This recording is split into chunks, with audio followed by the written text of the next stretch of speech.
According to the infamous Indian saying, we humans only have three basic needs: roti, kapda, or makan. That's food, clothing, and shelter. But this list ignores a very important need: sleep. Yes, the current hustle trend really ignores the importance of proper sleep and rest.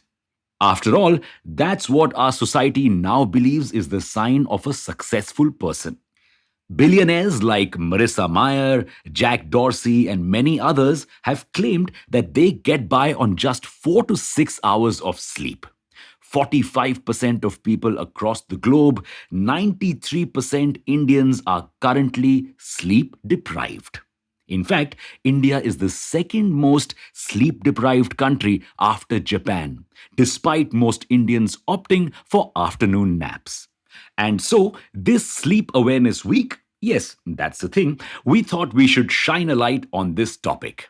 Welcome back to Revolution Read On, a daily podcast where we break down one story from the world of business and finance. Click on the subscribe button to never miss an update from us. Here's your story for today.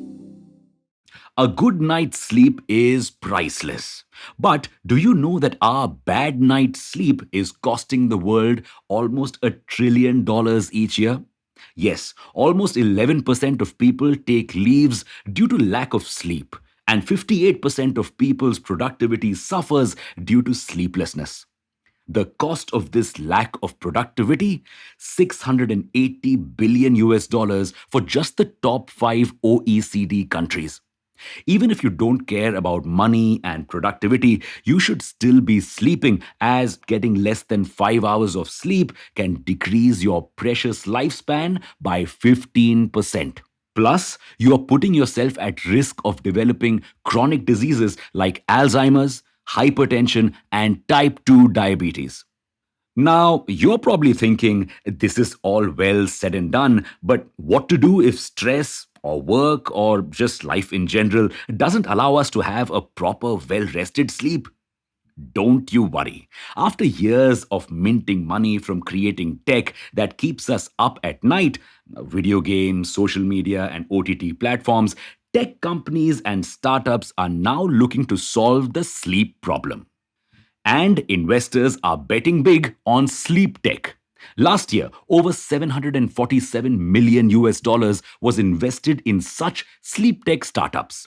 The global market for sleep aids is set to be worth 101 billion US dollars by 2023.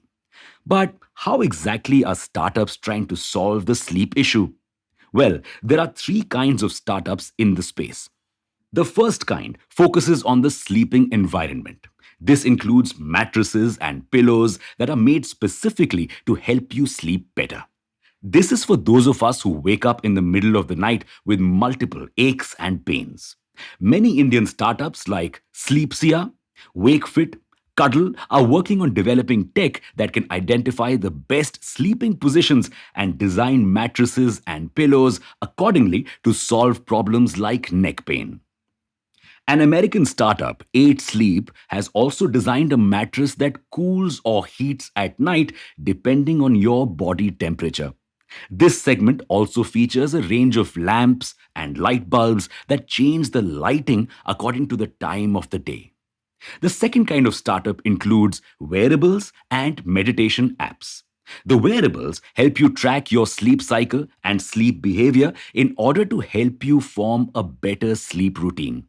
The data that they collect can also help researchers better understand sleep disorders and help cure major problems. Many major companies like Apple and Fitbit are betting big money on this.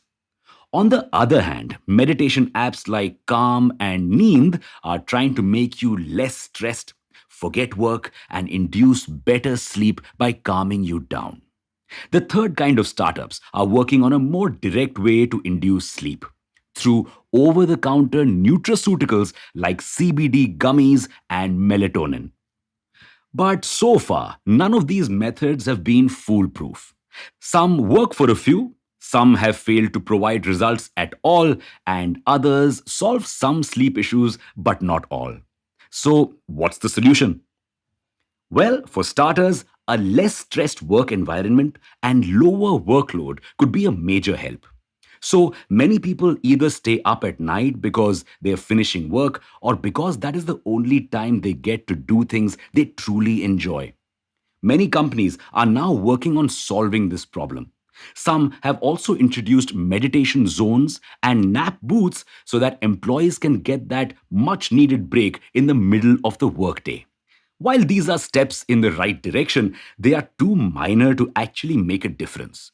To truly correct our sleep cycles and pay off our sleep debts, our work culture needs to change immensely.